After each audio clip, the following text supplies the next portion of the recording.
트럼프발 관세 폭탄에 유럽이 보복 관세로 맞서자 다시 트럼프 대통령이 대대적인 반격을 예고했습니다. 유럽산 와인과 샴페인 등에 200%의 관세를 부과하겠다고 엄포를 놓은 건데요. 보도국 국제뉴스 담당 기자 연결해서 자세한 소식 알아보겠습니다. 이치동 기자.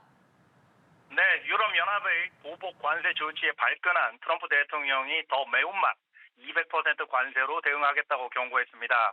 트럼프는 자신의 SNS 계정에 올린 글에서 미국을 이용하려는 목적으로 태동한 이유가 위스키에 더러운 50% 관세를 부과했다고 비판했습니다. 그러면서 이 관세를 즉각 폐지하지 않으면 미국은 곧바로 프랑스와 다른 EU 국가가 파는 모든 와인, 샴페인 등 주류 제품에 200%의 관세를 부과할 거라고 밝혔습니다. 전날 미국이 외국산 철강과 알루미늄에 25% 관세를 매기는 조처가 시행됐는데요. 유럽연합은 즉각 1단계 보복 카드를 꺼내 반격에 나섰습니다. 테네시산 위스키, 위스콘신 주에 본사를 둔 할리 데이비슨 오토바이 등 상징성이 큰 미국산 제품을 1차 타깃으로 삼았습니다.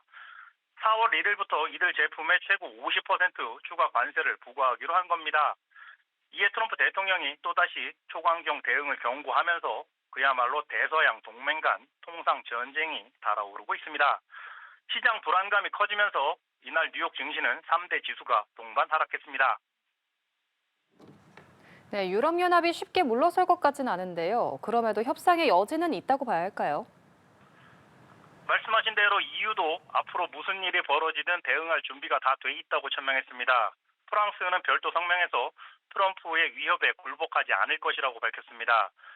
다른 EU 회원국가도 스크럼을 짜서 맞서겠다는 뜻을 분명히 했습니다.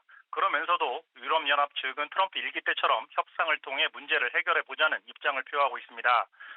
우르줄라 폰데어 라이엔 EU 집행위원장은 이날 주류 관세 폭탄 소식에 대해 언제나 말해왔듯이 우리의 이익을 보호할 거지만 협상에도 열려 있다는 점을 강조하고 싶다고 말했습니다. 조만간 미국 측과 접촉해 논의할 거라고 덧붙였습니다. 다만 이날도 트럼프 대통령이 내달 2일부터 전 세계를 상대로 한 상호 관세 부과 방침을 재확인해 오히려 확전 가능성이 커지고 있다는 지적도 나옵니다. 네, 우크라이나 소식도 짚어보도록 하겠습니다. 푸틴 러시아 대통령이 휴전안에 대해 추가 논의가 필요하다는 입장을 밝혔다고요. 그렇습니다. 푸틴 대통령이 휴전 제안에 대해 아직 풀어야 할 문제가 많다며 다시 공을 미국 쪽에 넘긴 셈입니다. 앞서 미국과 우크라이나가 사우디 회담에서 30일간 휴전하는 방안에 합의했고 공을 러시아에 넘겼는데요. 이틀 만에 푸틴 대통령의 첫 공식 반응이 나온 겁니다. 이날 루카셴코 벨라루스 대통령과 정상회담 후 가진 기자회견에서 휴전 자체는 옳은 일이고 지지한다라고 운을 뗐습니다. 하지만 휴전 제안에 대한 미묘한 차이를 언급하며 논의해야 할 심각한 문제들이 있다라고 강조했습니다. 쿠르스크에 있는 우크라이나 군을 어떻게 할지 또한 2,000km에 달하는 전선에서 휴전협정 위반을 누가 어떻게 감독할지를 예로 들었는데요. 러시아군이 쿠르스크 탈환 작전 등에서 기세를 올리고 있는 상황에서 한 달간 휴전하는 건 우크라이나에만 일방적으로 유리한 제안이라고 꼬집었습니다. 그러면서 무엇보다 푸틴 대통령은 분쟁의 근본 원인 제거가 필요하다고 강조했는데요.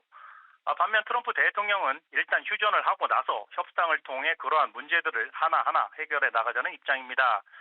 트럼프는 이날 마르크 리터 나토 사무총장과 만난 자리에서 매일 전장에서 많은 병사가 죽어나가고 있으니 푸틴이 옳은 선택을 하길 바란다고 전했습니다. 현재 스티브 위트코프 백악관 특사가 모스크바 현지에 가 있는데요. 푸틴 대통령과도 직접 만나 설득할 계획이어서 양측 간 회동 결과도 좀 지켜봐야겠습니다. 지금까지 연합뉴스 이시동입니다.